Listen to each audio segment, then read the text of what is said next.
All right, we're looking at translations. You remember from the geometry half of our course, we talked about different types of transformations. We had translations, rotations, reflections, and dilations. So today we're just talking about translations with the linear absolute value functions. So we have our form for an equation, y equals absolute value of x minus h plus k. I also gave you the a in front of this. In this case today, a is just 1. All right, so when that h value is greater than 0, in other words, when that h value is a positive number, then the graph is going to translate right. When that h value is a negative value, then the graph's going to translate left, that many units. But here's the gotcha that you have to be real careful with. See how the equation form is y equals absolute value x minus h. So we talked about this when we were graphing them.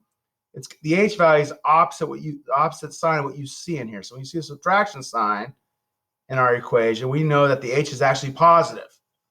If I see x plus a number here, then I know that h value is actually a negative number because it's going to be x minus -7, which becomes x plus 7. All right. Next part, the k value, the part outside the absolute value bars, this number here, if this number is a positive number, well, that's going to translate your absolute value function up that many units.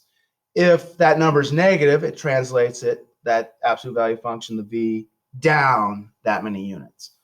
So we like to talk about the coordinate notation here. And what that is a mapping of all the points. So if I have my parent graph, y equals absolute value of x, there's a plethora of points on this v. And what this is the mapping. So if this is my original, after I do the translation, if I just do something moving to the right, x comma y becomes x plus y comma 11. So let's say my original point is 0, 0. So 0, 0 becomes, and I say I move right 7. Well, 0, 0 becomes 7, 0, right? Because 0 plus 7 is 7, and y stays the same. Right? Same thing here. If my h value is, let's say, -4, and my original 0, 0, well, then 0, 0 becomes -4, 0.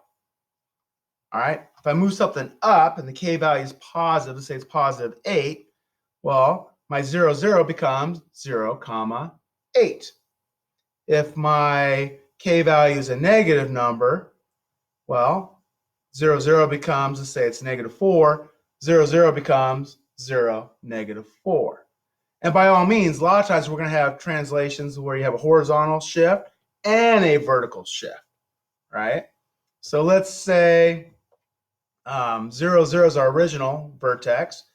And then I have the function y equals x, absolute value of x minus 7 plus 11.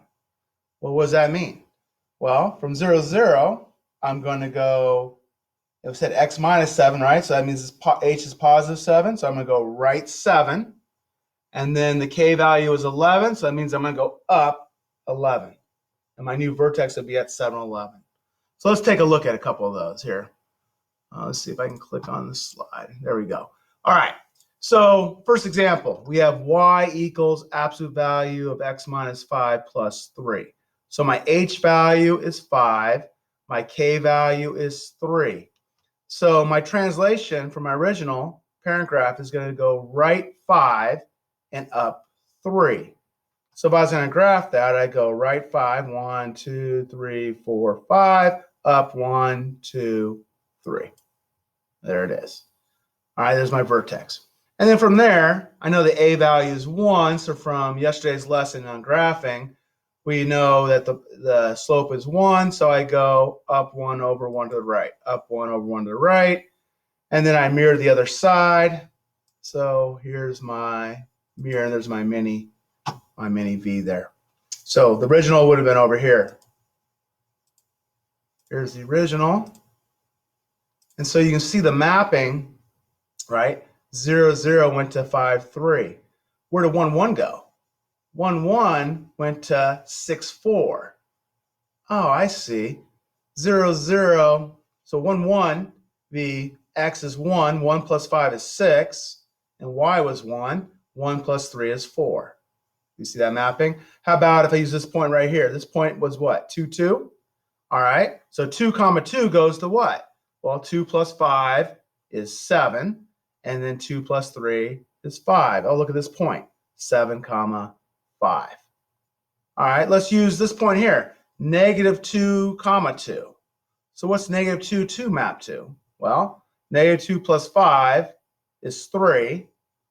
And 2 plus 3 is 5. All right, so I'd go to 3, 5. 1, 2, 3. 1, 2, 3, 4, 5. There it is, right there. All right, let's look at the other example. Green one here.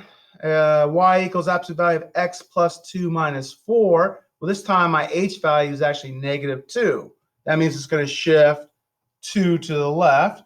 And my k value is negative 4. So my y values are going to shift down 4. So think about the mapping here. 0, 0 is going to go to negative 2, negative 4. 1, 2, 3, 4.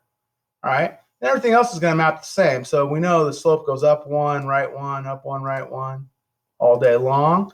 And we know that we mirror the other side over the line of symmetry. And so there would be my new absolute value function after that transformation occurred, translating 2 to the left and down 4.